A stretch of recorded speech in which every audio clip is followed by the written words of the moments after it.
Mga kanine, ulam namin ngayon is pritong isda. Pero bihira lang talaga kami magprito. Nakaraan, mga siguro mga 2 months na, di ba, nung nag-upload ako ng tilapia. Yun lang yun, nasundan ngayon lang. Yumuyoko ako kasi pag nakatayo ako, kitang-kita yung light sa pangit, super liwanag, di ba? Tsaka kita yung ilaw talaga, yung reflect niya.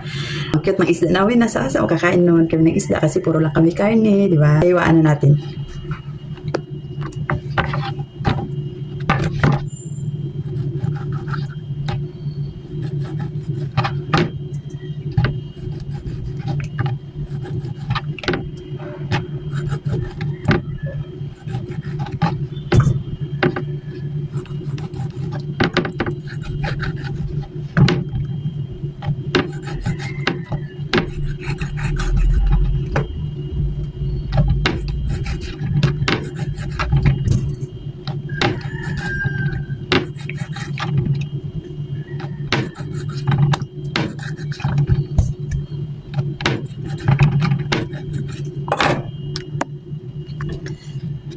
Thanks for watching mga kanini. Sana hindi kayo magsawa sa mga upload ko.